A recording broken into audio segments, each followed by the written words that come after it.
Hello, people of the world, regular fans. How y'all doing? It is the Regular Fan Show. I am one of your hosts, Vinny Fredericks. The other of your hosts, he's either this way, on I'm the one of my same way sides I here. was last time. And I don't remember, but he's on one of my sides here. It's Mr. Bruce Juno.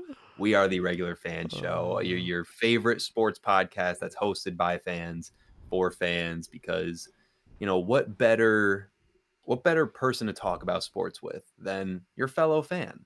I mean, we were amateur athletes back in the day, but we certainly weren't pros. I mean, But I you know wouldn't. what? I don't know if I'd go as far as to say we were amateur athletes either.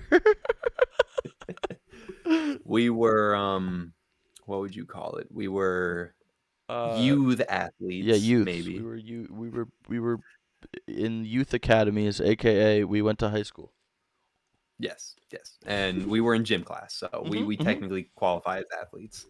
Yeah, Um, we had. I I had got physical a 30 education. on the I got a 30 on the bleep test back in the day, which they You don't even remember allow. what you got? No, I have no idea what I I got. was I like, threw out a dude. random number. All I right, do remember continue. there was one day. There was one day in gym class where we were doing the bleep test, which now that I think about it, some kids watching this won't even know what that means. But Well, it's we were like doing the the bleep it's like test, the paper test. what's that other test? Um the dinner test is a multi-stage capacity That's test. exactly what I'm talking about. The pacer test. Oh, is that this? I don't think I The fitness took man that. pacer test is yeah. That I we don't think we I just took called it that. the bleep test back in the day. You never took I that? don't think I took that. You lucky duck. You weren't hazed as a child. Video coming But soon where Vinny and I do the fitness grip pacer test. no, dude, no. I've been there, done that. I don't But there know. was I don't one even day really in know what gym it is, class. but I'll look it up while you talk. Sorry. There was one day. You're running back and forth from one side of the gym, and you have to reach the other side of the gym before the beep or the bleep. And if your foot doesn't touch the floor where if your foot hasn't touched the floor where you're supposed to get to by the time it beeps, you're out. And that's your score, whatever number you got You're queued up. out. Get out of here, kid. They throw you to the wolves. But it was always a goal of every child in my school.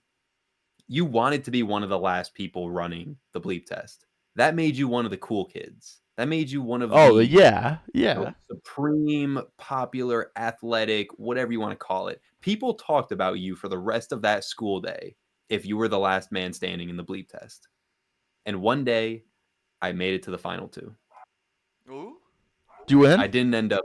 No, I did not win. I was going up against a kid who I swear was on steroids as a 10-year-old. That kid ran like a 4-minute mile at 8 years old. I don't know what they were feeding him, but I I hung with him for a little bit, and then eventually I had to give up. But you know what? I got my props. I came in second. Silver medal ain't bad. But yeah, they don't even do the pacer test in schools anymore because of how inhumane people say it is. Hey, you Which know I what they really, say? I really You don't know think what the that big Ricky a deal. Bobby But said? If you ain't first, you're last, Vinny. you know what else Ricky Bobby said? I wake up in the morning and I piss excellence. Yep. That's what I do. Yep. Anyways, Well, did you um, just on that kind of we'll get into real topics here soon, but did you do the test where it's like I don't know if it was a test. I think it was like it was like the end of the year. Like you had to do X amount of sit up, or you see how many sit ups you did in a minute, how many push ups you yeah, did in a yeah, minute, yeah. There was always a fitness test. It was always push-ups, like but the climbing a push-ups rope. were annoying because the push-ups were kind of like the pacer test, where it was a pre-recorded thing. So you're listening to this voice go down, Oh no, we didn't do that. up. We just did how many you could do in a minute, Nah, dude, you had to or like go at two the minutes. I don't speed know. of the girl like recording that's talking, going down, up. So you're literally holding it for like a second and a half before you can finally push up. Because then she counts. She'll be like, up, one, down, up, Yeah, I don't think I two. ever did that. Maybe my memory's It going, was but I don't think I ever did that. Kids nowadays definitely don't do that. But nah, dude. They straight up hazed us back in the day. I I mean, mean, you had to we had to climb a you used rope. to have to run. Well, yeah, I never had to climb the rope. Thank God. I didn't but you make it used to very have to far, but run. You had to run the mile oh yeah, we had to at the run a beginning mile. of the year. You would run at the beginning of the year, and it was well known in our school that you did not want to do good your first mile because they expected you to beat that mile time Yeah. at the end of the Oh, year. So say you didn't know that and you sprinted a 7-minute mile, which was very impressive at that age, and then end of the year comes around and you don't beat that time, they made you rerun the mile till you beat your time from the first, mile yeah. that they Bro, tracked. that is crazy. So when I tell you we would literally run 3 laps and then like pretend to jog but secretly walk the fourth one just so that we would get a 9-10 minute mile and you were guaranteed to beat it at the end of the year. That was genuinely what we did. See, I mean, I remember having to run the mile, and then there was those kids that didn't have to run the mile because their mile time was like so slow and they wanted everybody to get done at the same time. It's my guess, but they ran the cross country, which was you just like you started, you ran around the soccer field, and then you ran around the big field, and then you went around the school and came back. It was probably about a third of a mile, is my guess. Maybe a little See, I less. remember doing that too, but I thought it was way more than a third of a mile. Well, I mean, I mean, we think we about went it. to That's different only schools. well, no, I know. But, like, the cross country for me, because it was very similar. You did a lap around a soccer field, a lap around the school, and then, See, ours was just you know, you like give up. there was a tree line that like went. There was trees between our two soccer fields, and then it went around our baseball field, around the bus garage, and then to the street, and then the street went to like the front of the school, and you just had to run the big kind of circle. I just remember after doing that cross country, I felt like I ran a whole ass marathon. It didn't just feel like running Well, you want a to know like why? You want to know why I was a two-time state champion and my school was still good at soccer? Cause dude, because you ran the conditioning cross is country. such a big thing. Like I don't remember. It feels like it was a month straight, but it might have just been like 2 weeks or something. But first day of practice till either 2 weeks or a month in or whatever, every day to start practice, you ran the 2.6, which was I went to a small hick town, so it was around the block, but around the block was 2.6 miles. So you started at the school and you finished at the school, but you ran all the way around the block, and we had to start practice with that every day. Does not sound fun.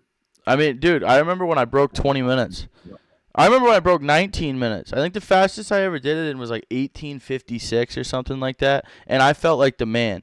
But this kid on my team, like there was like a unofficial record from this guy that had back in like 2010 or something. I don't know, but he had the unofficial record, and it was like 14 minutes and like 48 seconds or something like that. And this kid on my team, Heath Lucas, shout out. He played D2 soccer. He lives down in Georgia, I think. I don't know, something like that. Shout out Heath Lucas. But he broke the record, and he ran it in like 14:28 or something like that.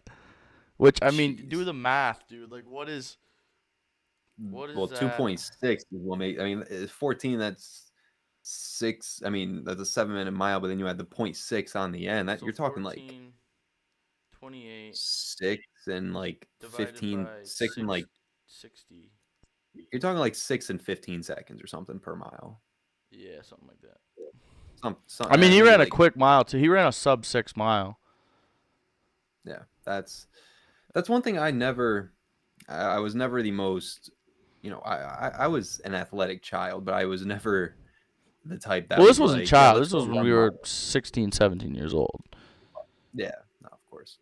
I Yeah. hated running. I think the Hated fastest running. mile. What was the fast? Do you remember the fastest mile you ever ran? Probably like 7:14. Okay, that was better than mine, dude. I remember the day I beat 8 minutes, dude. I was like, I'm a stud, dude. I'm like the It very fastest well man could have alive. been like 7:40, I and I just finished like remember it. I finished like 10th, and I was like, yeah, I'm the fastest man alive, dude. I'm Usain Bolt. Like, I Yeah, hear the coach because no, say I 7, and do. I'm like, yeah, dude. Yeah, I'm gonna go. I'm striker coach. Put me up top. I do remember. What you call? I do remember.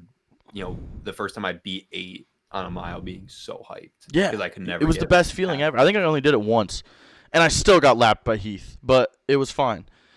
Like Wow. He was a superhuman. Heath was the man, and he was a stud. He played through, I think it was a broken rib, and he split his face in like the regional or something like that.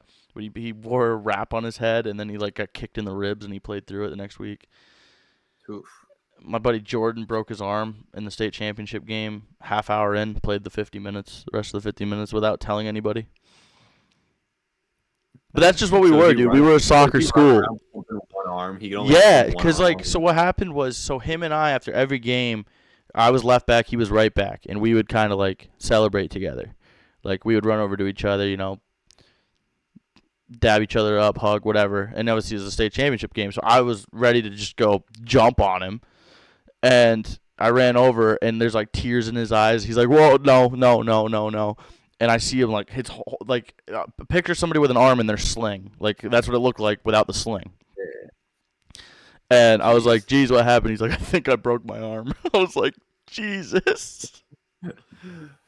Big props for staying in that game. My buddy Jordan got hit in the nuts in like negative 10-degree weather. He was in the locker room for like 20 minutes. Dude, it was a good time, dude. But that's what we were, dude. We were a soccer school. You didn't let anyone know. You played through everything. Yeah, I respect it. I tried to do it, but I ended up having to go to the hospital. Yeah, I was that same way. If I could play through something, I played through it, and that's probably why I have such bad shoulders now, as a 24-year-old, and especially being someone that pitched playing baseball.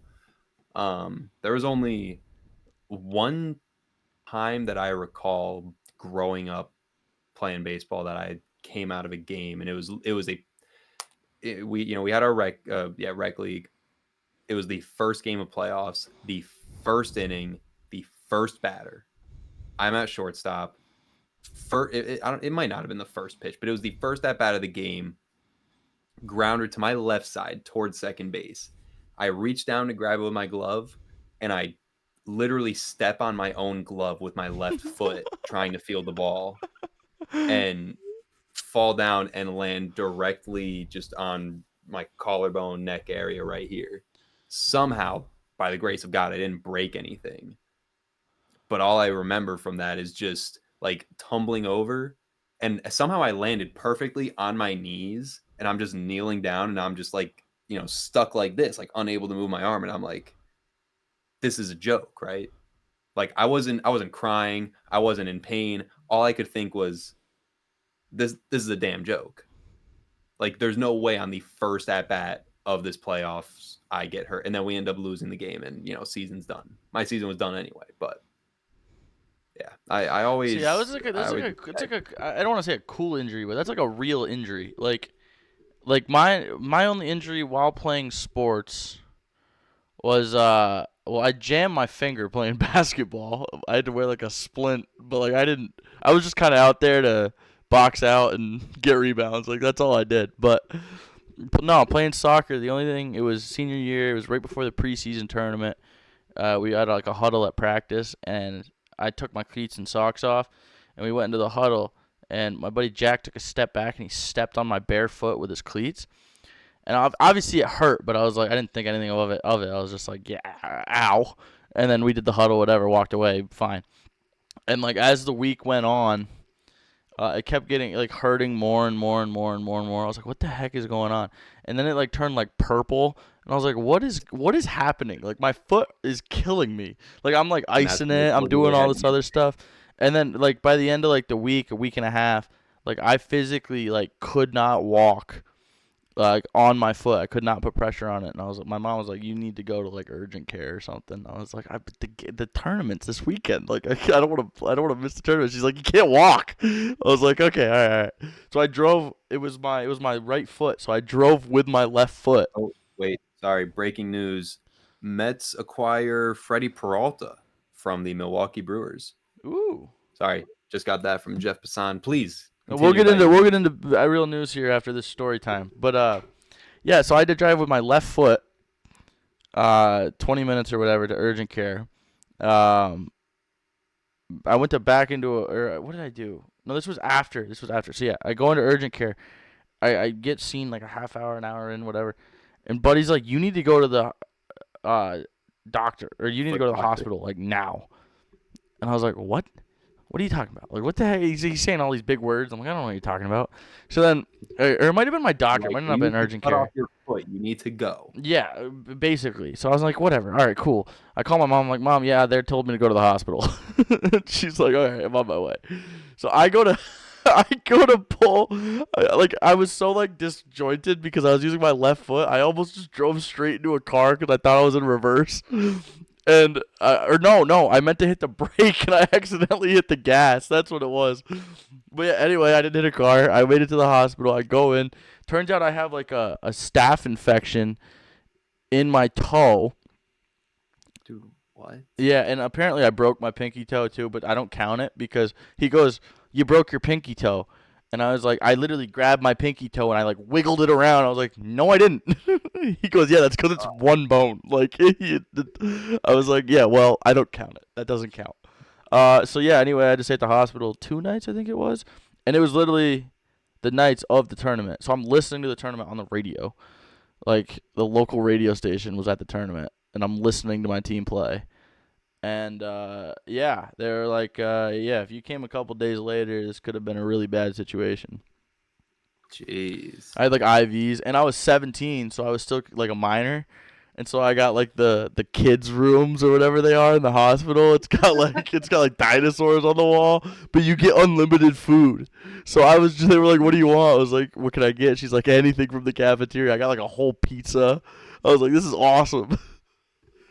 Yeah, they're getting ready to sharpen the saw to cut your foot off, and you're chowing down on Yeah, pizza. dude. But I had like an IV in. I had that thing on my finger. I had like it was like I had another needle in me somewhere, and that's the only thing I'm scared of on this entire planet is needles. I hate them with a burning passion, and I just got them sticking out of me everywhere. And yeah, but I could be footless if I didn't go. Shout out Jack Sweet for stepping on my foot. I wouldn't say I'm scared of needles, but I feel that same way. Whenever I'm anywhere involving a needle, I can't look at it. Oh If I no, see a no, needle go into me, I get woozy. dude. I up until I was like 15, I cried every time. I'd like hide. Like, I'm not afraid to admit it, dude. I still like Well, almost now cry. I hate needles. ever since I ever since I passed out donating blood, I just always worry that's gonna happen again. Oh, now I want to get into another story about donating blood, dude. Well, it can be quick. It can be quick. Basically, I was in college. I did not eat before. I drank like a little Ensure bottle before donating blood, which was not enough. They say you're supposed to eat actual food. I'm there. I'm donating the blood. It's going fine. I donated, the full pint or whatever they Yep, took, yep. and all I remember is the lady. I remember her kind of just like yanking the eye or the needle out of me. Like, it wasn't very, delicate. She kind of just yanked that bitch.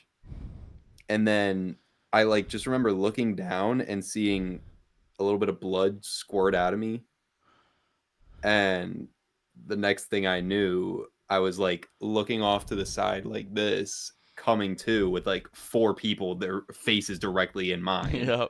with like an ice pack on my head saying like, "Holy, oh my God, are you okay?" And I'm like, "Yeah, you got any juice?" Yeah, yeah. Yeah, But I drove home after that. We were just fine. I almost passed out giving blood. That was in high school, but it sucked because they couldn't find my vein, Mm, and so I'm that's just cool. getting stuck with needles, and I hate needles. In case you didn't hear that before, I hate needles, but I was like, nah, it's a good cause. Like, I gotta donate blood. So I donated, and I obviously feel loopy and whatever, like I'm gonna pass out, but I didn't. I like, drank my Capri Sun or whatever it was, and ate whatever the gummies or whatever it is. I don't know. And I go to the library to sit down because they're like, all right, you donated, you don't have to go back to class, just go like rest a little bit in the library. And it was me and like one other person that went at the same time as me, and I hear like sprinting down the hallway, like just teachers like flying down the hallway. I'm like, what is going on? And I asked the librarian, who was a G, Mr. Patnode, you're the goat. He was the man. And I was like, hey, Patnode, like, what, Mr. P, what happened? And he goes, yeah, Olivia just passed out in the hallway. And Oh so I'm man. sitting there like already dizzy. Whoa. And so then my brain gets thinking like, oh no, now I'm gonna pass out. And I was like, oh no. So I skipped the next class too. They're like, are you ready to go back to class? I was like, no. I've been knocked As out a someone couple who's times in passed soccer out too, but as someone who's passed out on a few occasions, yeah, it's not fun. It's not fun. I've only passed out once. I've been knocked out, like I've been hit in the face with a soccer ball playing goalie twice and been knocked out. No, one of them was getting hit in the face with a ball. One of them was getting kicked in the face. See, I've never been knocked out like that. I've only like on two occasions I think I locked my knees up and didn't get any blood flow going to my head. So then like one of them they were in awful settings. One was in the middle of a restaurant waiting for a table and I'm like leaning on the bar. I feel myself getting woozy, so I try to like walk to this bench in front of me and Falls over, smacks his face on the bench. according to legend, I started walking forward, started teetering back, started going forward again, and then like you know how you'd think somebody would fall, you think they'd fall like this, right? Yeah. No, I fell like this. Like But my he just body just crumpled, dude. collapsed straight down. I didn't fall forward, I fell down. That's And my legs hilarious. were folded underneath me. Yeah, no, I Yeah. passed out when my mom. When I was younger, I thought I had a cavity. And don't ever open your mouth, close your eyes, and tilt your head backwards, because it's like an automatic like you're gonna pass out. Well, you're in a chair and like you're like I don't know, it's something weird. Like I literally opened my mouth, closed my eyes, and tilted my head all the way back, so because I thought I had a cavity or something. And next thing I know, I wake up and I'm on the ground with my parents looking at me, and I was like, "What?" I'm not gonna lie, that did feel really weird that split second I just did it. Yeah, yeah. I just was what happened? What happened? And then yeah, I play in men's league soccer. I got I made the save, but I some kid like volleyed it, or not Your kid, face made the save. grown man, volleyed it off a corner from like 3 yards in front of me, and it smoked me in the face and knocked me out cold. For like 2 minutes or something, and then I also went out to make a diving save, and this kid was like thought he still could beat me to it for some reason, and I dove out, grabbed it, brought it into my chest, and he still decided to kick, and he kicked me straight in the head, knocked me out. Oof. Yeah, that's brutal. The ref made me go off, and I still came back on. I was like, I don't care, whatever. It's men's league. But this was before. This was before concussions existed. yeah. I've never had a concussion. Yeah, right. Ask my doctor, dude. I've never been diagnosed with a concussion. Yeah, never been diagnosed and never having one are two very different things. You never would have had a staph infection in your foot if you didn't go to the doctor. Yeah, I never would have had a foot, dude, if I didn't go to the doctor. But I digress. Anyway. To you, Vinny. We'll move on to into the real sports. Yeah, we're almost halfway through the episode already, fellas, and we're This is honestly this is good podcast. Yeah, this is good. Let's be honest. You know, they don't always want to hear us yap about this guy didn't make this play, this team got this player. Sometimes they just want to hear the BS stories that we have. Yeah, let us know what you think, everybody, because we want to know what you guys enjoy and if you enjoy it or not. We have plenty of stories. Oh, buddy, I could go on and on. It's good reminiscing every now and again. I feel old. Yeah, I'm almost in my mid-20s. I hear you there. I'm almost in my mid-20s. Definitely getting to that age. But anyways, I guess since it just broke at the time of our recording, Mets acquire all-star pitcher Freddie Peralta from the Milwaukee Brewers for Jet Williams and Brandon Sproat. Oh, not Jet. One more big league pitcher will head to the Mets, but either way, Mets get their ace pitcher. I mean, Sproat was good, but I think Sproat was out of those like big three prospects, him, Tong, and McLean.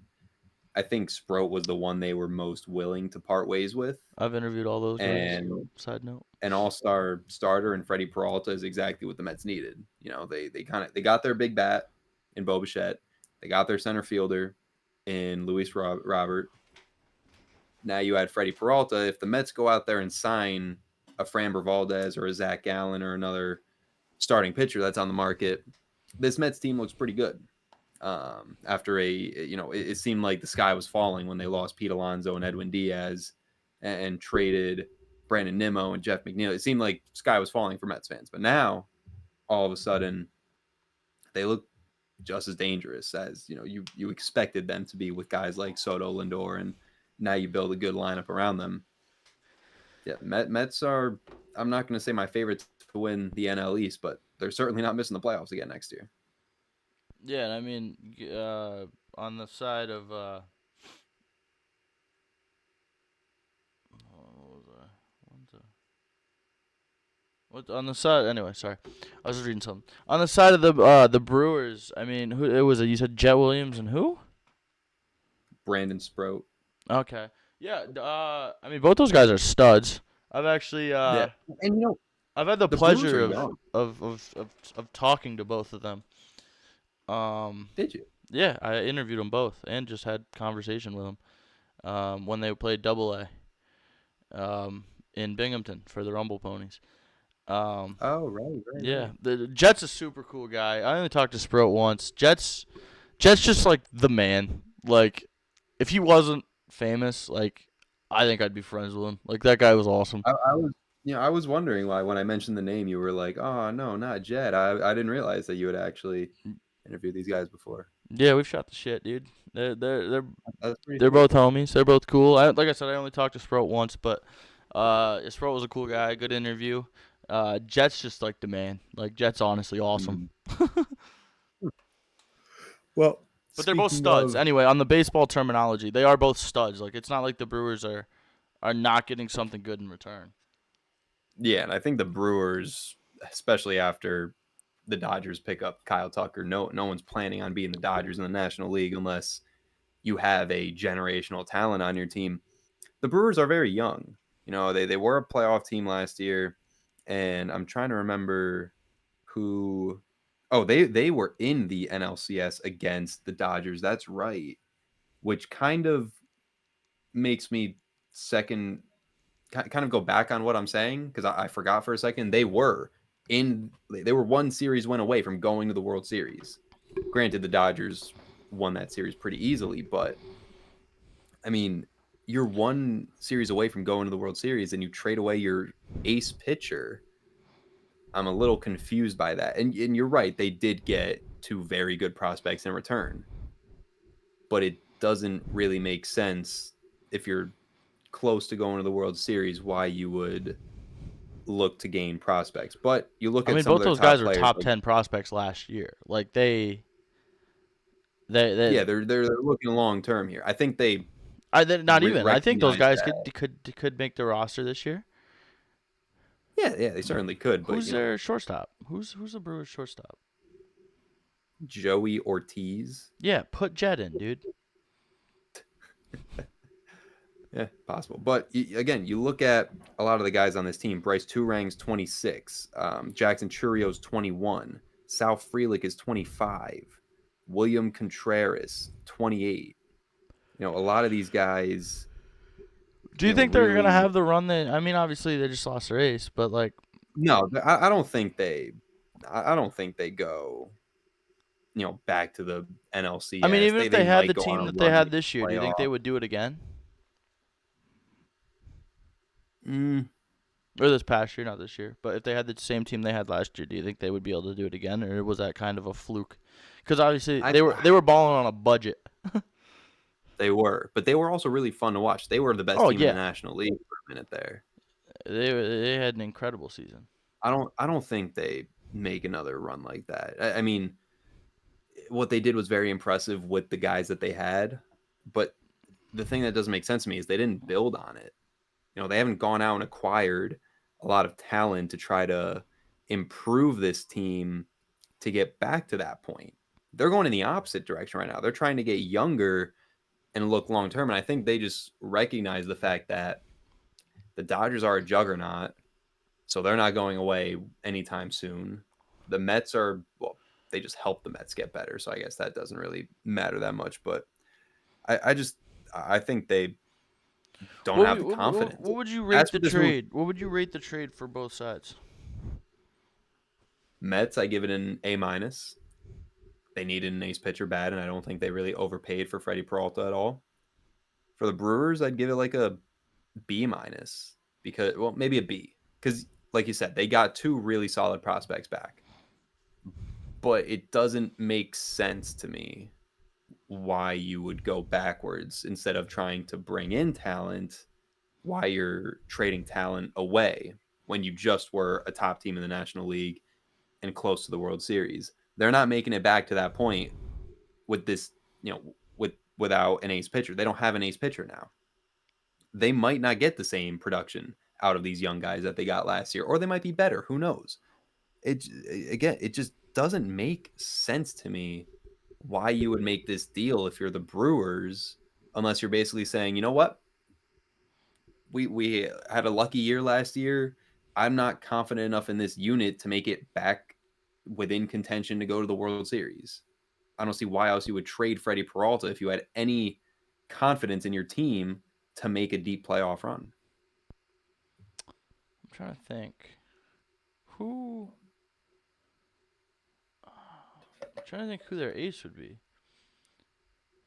I'm trying to look at their death Right chart now, because my brain they're, keeps going Nestor Cortez, but he plays for the Padres now, right? well, he's a free agent right now, I believe. But he played for the Padres to end the season. Or am I tripping on that? Was it the other way around? No, it was the other way around because Did he end the he season went with over Milwaukee? to, yeah, I believe so, because he went over to San Diego it was a trade with the Yankees. How did he end up in Oh, there's Brandon San Diego? Woodruff. Yeah, Brandon Woodruff was very good this year. So would he be their Um, ace? Is that the? No, Nestor. Wait, am I looking at this right? now I can't No, seem Cortez to went remember. Brewers, then Padres.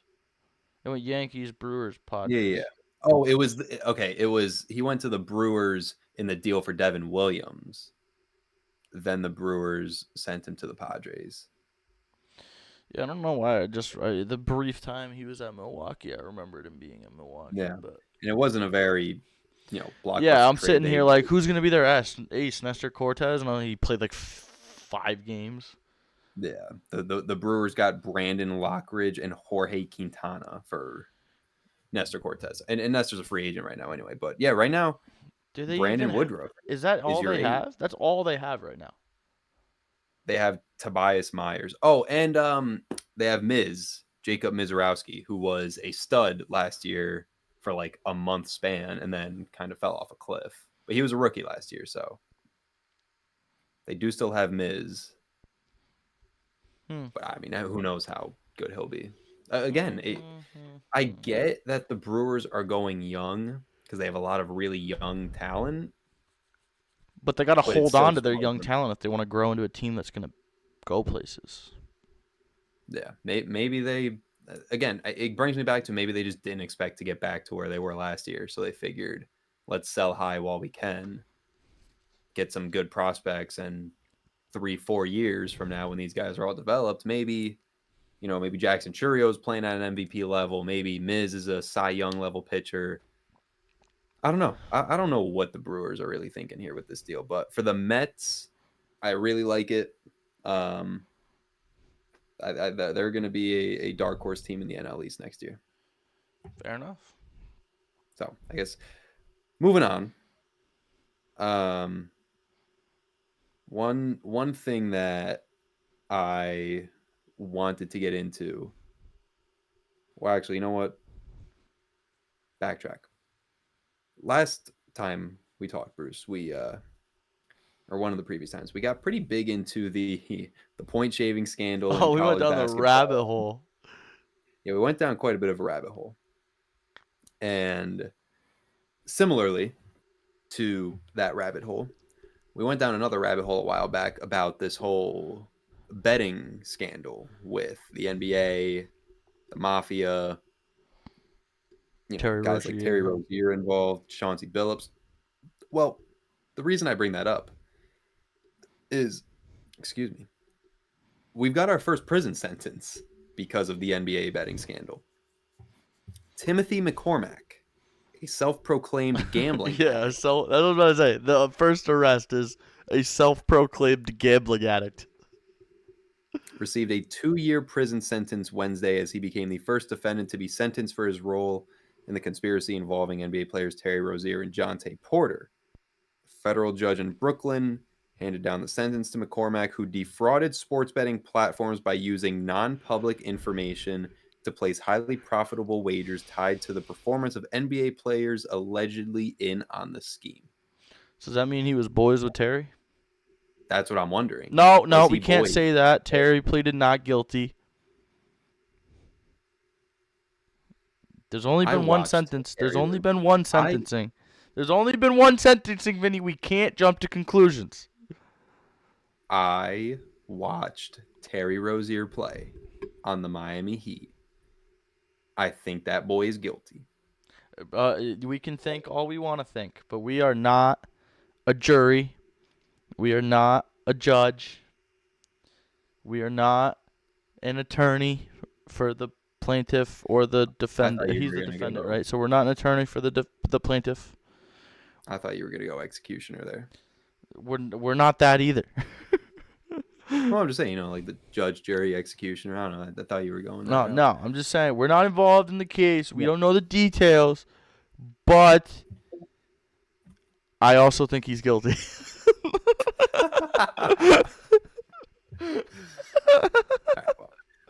I'm struggling to believe that Terry Rozier is not guilty, and McCormack, a quote unquote, struggled with gambling addiction for Poor more than Tim. half my life. Poor He said Tim. at his sentencing. His sentence fell below the 4-year sentence the government wanted, so they wanted him to go away for longer. The defense tried to Uh, push for a sentence without prison time because he has an addiction, and they don't believe the conduct Mr. McCormick engaged in defines him. Poor Tim. Poor Tim, dude. He just loves to throw down the money, dude. But think about it. Think about it, right? So if he's a self-proclaimed gambling addict and he gambled for half his life, I don't know how old this guy is, but if he gambled for half his life, he's probably lost so much money. So is it not just right to let him have the money he won? no, not if he won it unfairly. I don't think it works like that. I don't get to go into a bank and say, "Listen, man, I'm making minimum wage out here. Listen, I pay taxes. I want that afford money back. I can't afford the lifestyle I want anymore. Just give me money." It doesn't work like that. But poor But Tim, dude. Poor Tim. He gets sentenced to addiction is a very serious thing. yes. Call 1-800-GAMBLER. Nah, did you know? I found this out actually. I don't know how true this is. This could have just been a clickbait video that some streamer was doing, but he called 1-800-GAMBLER. You know the streamer Lacey? I've heard of him. He was in FaZe Clan, and then FaZe Clan just whatever. So he put like, what was it? He put a lot of money on the Bear. Yeah, a lot of money on the Bears against the Rams. He put like 10 grand. And then he put like 10 grand on Miami to beat Indiana. And now he's got 10 grand on the Broncos to beat the Patriots, Jarrett Stidham over passing yards, and Jarrett Stidham over passing touchdowns. And he called 1-800-GAMBLER live on stream, and he told him that all that, and he goes, "I think I have a problem," and they were like, "We only help people who recently quit gambling." That's absurd. And he's just like, "Thanks for nothing." I mean, yeah. Thanks for nothing is right. Now, I don't know if this is true. I mean, we could call him right now. We could call him. We'll do that when we have more time in the pod and less to talk about. But I just can't believe that they. I don't know if it's true. I don't know if it's true. But yeah, poor Tim. Poor Tim. Tim needs 1-800-GAMBLER for sure. Yeah. Well, we're still waiting to see what's going to happen with Terry Rozier and all the other people involved in this scandal. But either way, crazy stuff. Poor Tim. The dude was just trying to get his money up, not his funny up, and We'll he see. wound We'll up. see who comes next, because this is the start of the NBA portion. This is the first arrest, and then that's gonna roll over into the NCAA one too. So there's a lot still pending on this whole American basketball world.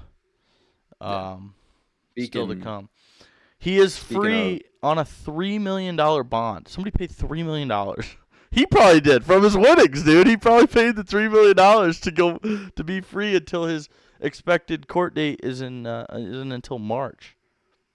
yeah, well, I mean Terry also played pro basketball for how many years? He definitely had that 3 million just sitting around.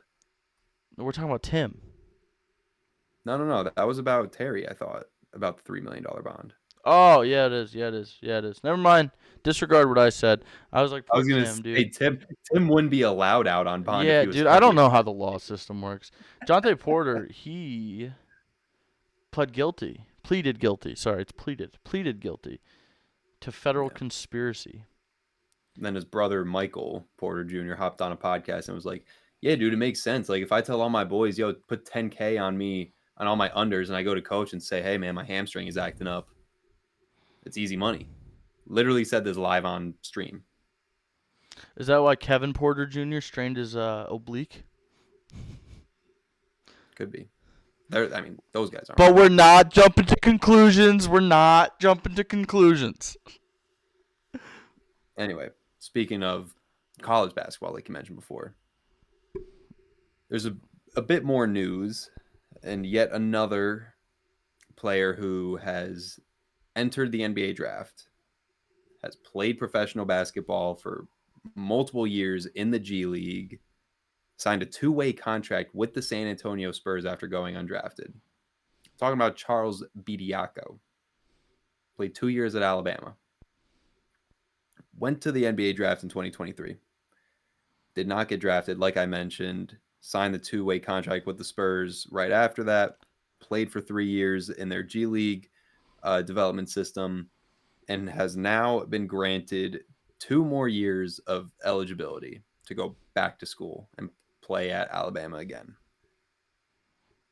And I just cannot wrap my head around the world of college basketball right now. I just can't. I don't get how you can let this happen. I mean, I get the whole he's chasing his dream. Great. I wish him nothing but success. I'm rooting for the kid. But in my opinion, the second you declare for a draft, that's it.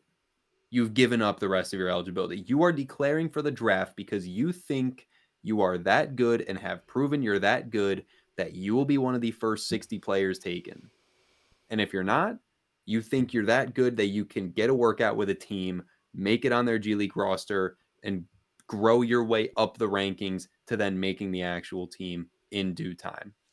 If you spent 3 years in the G League and didn't get called up to the big leagues by then, put the fries in the bag, dude. You're not making it to the NBA. Put the And fight in the bag.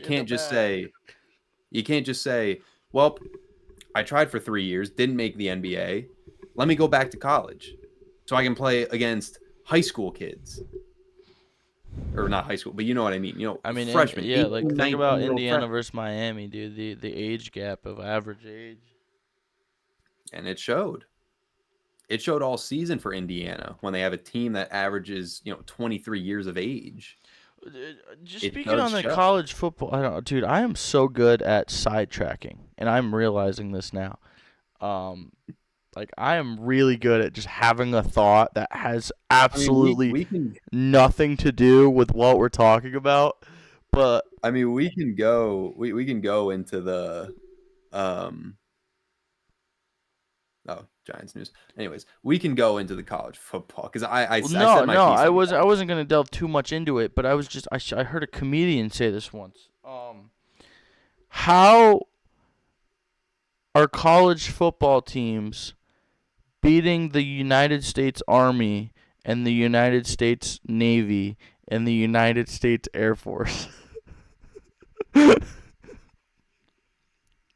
honestly, there's actually a very good reason for that. Yeah, I know they're not like yeah. Well, I was just gonna say they don't get 300-pound linemen at those academies. They got to be in shape. Their Yeah, linemen are like 225.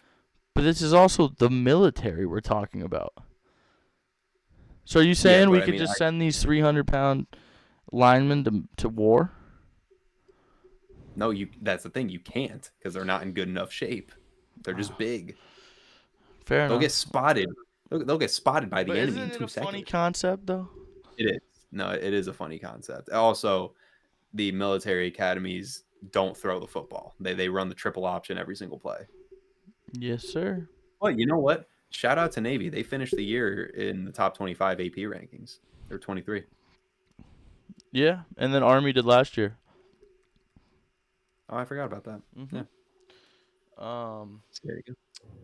Bryson Daly. But I remember Bryson Daly was the quarterback of Army last year. But I mean, we can remain on the topic of football. I don't know if you had anything else to say about this kid that not this kid, this man that's I going was gonna back to say this dude's probably older than us. yeah.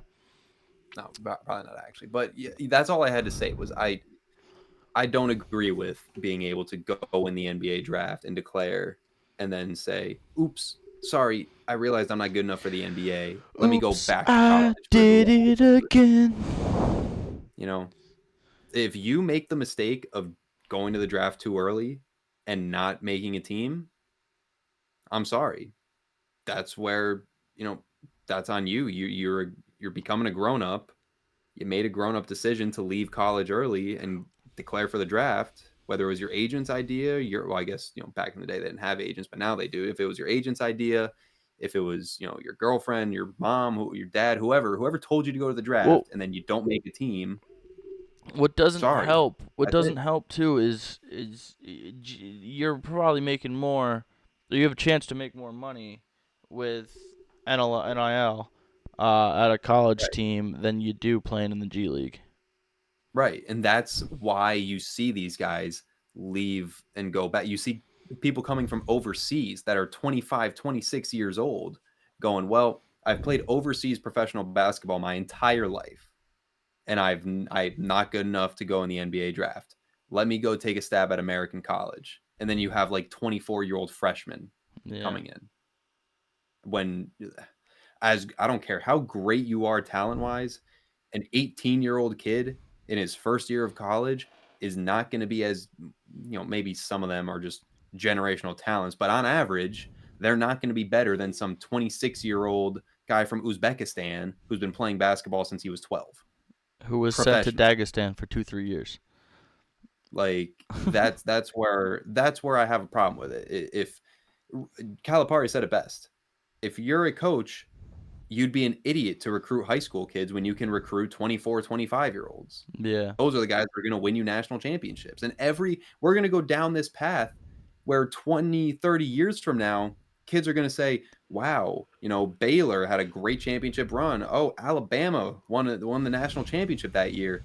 But they're not going to know the story behind the fact that they brought in people who played professional basketball. I don't care that he didn't play a minute in the NBA.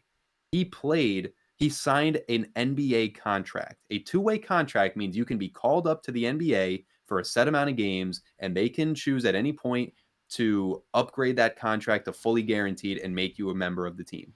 That is still a professional contract to me. You should not be able to go back to college after signing a pro contract.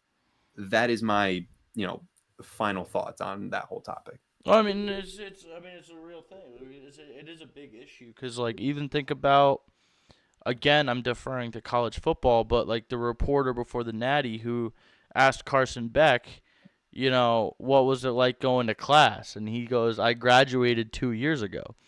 How are you Yeah. not in college and you're still Yeah. playing college ball? Well, I saw. Hold on. I'll pull up the tweet. Shout out Tim Reynolds, AP writer, because I was very confused as well how you're able to do that, and I don't think you should be able to do that. But Because, brother, I'm pretty the sure and mind you, we were in college. We both to all the viewers out there, we both graduated in 2023. mm-hmm. We were not. It was like 5 years max. because that was when because we got hit with COVID when we were in college. That was a thing. So you got your 5th year. Yep.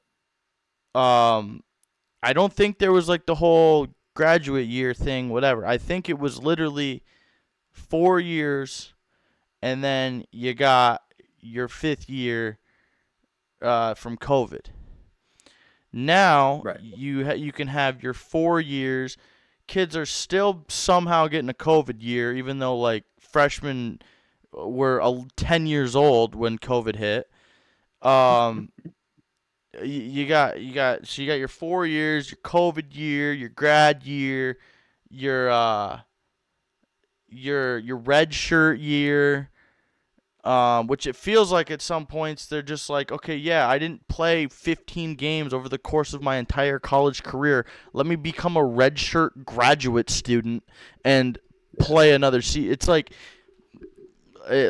don't know. It doesn't make sense. Like it's Then literally insane that over the span of our time since we graduated college, like I don't know, it only started like 3 years ago. I'm pretty sure this all yeah, kind of this is still started like our junior senior year of college, which is crazy because we're living through the age of these college kids. Like we are right. doing what we're doing now, while these kids that some of them were in college when we were in college. I'm in the Exactly. 3rd year of my contract for my job. Yeah, and you've got kids that graduated high school the same time we did, still playing college sports somehow. That's what's crazy. So Carson Beck, just to turn back to that, Carson Beck did take classes at Miami last semester, but they were all like elective classes. He wasn't enrolled in like a major or anything. Players with degrees, so he did get his degree from the University of Georgia. That's a big part of this. Players with degrees only have to enroll in 12 credits, pass 6 credits, and have a cumulative GPA of 2 or higher to maintain academic eligibility to play. And we also know we're not idiots. Carson Beck is not doing his homework in these classes. Someone is doing all of his work for him in these Yeah, and there's classes. another thing. Oh, I forget what it was. But he doesn't need to be enrolled in the next semester, in the spring semester, to play football. You only need to be enrolled in the semester you are playing in. So he wasn't at Miami. Well, I guess it wouldn't matter. He was at, transferring from Georgia to Miami in like the last spring semester, but he didn't need to be in classes last spring semester. He only needed to do some electives in the fall at Miami and pass 6 credits and have a GPA of 2 in order to be able to play. Which I'm not saying is right, but according to the rules, that's why he was allowed to play despite And I wonder if that graduating. changed. I wonder if that changed. I mean, I'm basing this off a video game, but I wonder if that changed because in college football 25, you had to like have a 3 GPA, and you had to. I don't know. They could have just made that for the game, but like I wonder if it changed. Because if it did change, the already struggles that people are facing and controversies of the NIL, that just makes it worse. Right. And like mind you, when NIL first came out, I was like, this is like this. I think this could be a good thing. Like, is it an iffy topic? Yes, because you're paying college kids, but then like the college football playoffs and like college football in general with top Power 4 conferences and whatever is some of the most viewed stuff in the planet. And like I get it. I get giving them some kind of money, but now you got guys in their 8th year of college. They went to college twice You've got over. guys you've got guys that have put on good enough resumes in college to get drafted to the NFL and are fighting for more years of eligibility just because they know they can still get paid and be in college and not have to maybe do as much work as you would in the NFL or have to have as many responsibilities. Like look at Trinidad Chambliss. I was gonna go into Dude that is next. fighting. He's suing the NCAA, right, for not getting Yeah. his 6th year of eligibility. When he literally had a good enough season this past year to get drafted, he would have been a top 3 round draft pick. He was not falling all the way to the 4th round. He's still making a million plus as a rookie, and he's still making the NFL. Didn't that used to be the dream? Didn't the dream used to be to go play football in college and then go to the NFL and make a name for yourself in the NFL. When did the dream become I want to stay in college for as long as I can? But then another part. Well, actually, to build on the Trinidad Chambliss thing is Chambliss. They're like it's like they've kind of just been letting everything slide, and now it's almost as if they're trying to make an example out of arguably the biggest college quarterback in the news at that time of when it happened. Yeah. Like, yes, Mendoza, yes, Carson Beck, whatever. Like, there's these other guys, but when it happened, it was right after everything happened with Lane Kiffin. And now it's almost like he was like the first one. They were trying to use him as an example. And I don't think that's right. First off, this kind of contradicts everything I've said so far, but I want Trinidad Chambliss to get one more year of college so I can watch him host LSU. I think that'd be hilarious. But I digress. But like, yeah, it used to be, you played your 4 years of college football, basketball, whatever, and then at 22 years old, you declared for the NFL draft, or sooner. You declared for the NFL draft, and you tried to make the league. Now, it's weird, because like I think people nowadays aren't thinking. I mean, mind you, they're the same age as us. They're not thinking. Because think if you're an NFL team. Are you going to draft a 26-year-old? Or are you going to draft a 22-year-old that may be slightly not as good?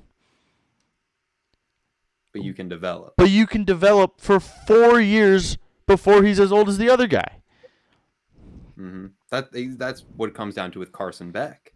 What team is going to want to draft Carson Beck, who didn't make himself the clear best quarterback in the draft class? He didn't really make himself a first round projected player. I'm going to argue he goes undrafted. It's very well possible. Look at Quinn Ewers last year. He went in the 5th round or 6th round or something, and he was one of the top quarterbacks in college.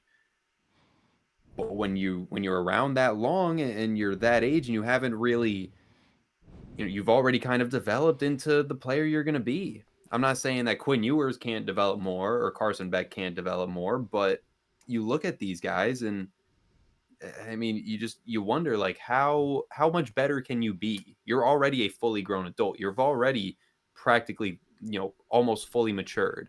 You've had all of this experience in college to get better. And you look at a case like Carson Beck, he's almost regressed in some ways. You look at his last year at Georgia was kind of a down year. That was a year that people thought coming out of that season he'd be a top 5 pick in last year's NFL draft. But he was a projected draft pick when C.J. Stroud was drafted. Exactly. But he said, you know what? I can still make money in college. I like the college experience. I want to stay at Georgia, whatever. Now he's looking in the mirror and saying, well, I'm out of college eligibility. Chases a girl to Miami, and then they break up. Now he's in the biggest party city in the country. Yeah, but he's staring at the NFL draft in the mirror, and the NFL draft is not doing him any favors. He's not going to be a very high draft pick. He's not going to make a lot of money as a rookie in the NFL. And I don't know if he's going to be good enough to become a starter in the NFL. I really don't. I guess time will tell. Yeah, anything's possible. That's one thing you got to keep in mind. But anyways, hope you guys enjoyed the episode of the pod. You have any closing thoughts, Bruce? No. Terry Rozier's innocent.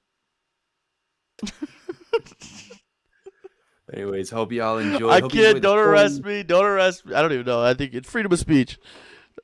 Hope y'all enjoy the stories. Hope y'all enjoyed the betting lore, all that great stuff. Listen, we'll be back at it Friday morning at 11 a.m. We're keeping these going Tuesday, Thursday, Friday mornings, 11 a.m.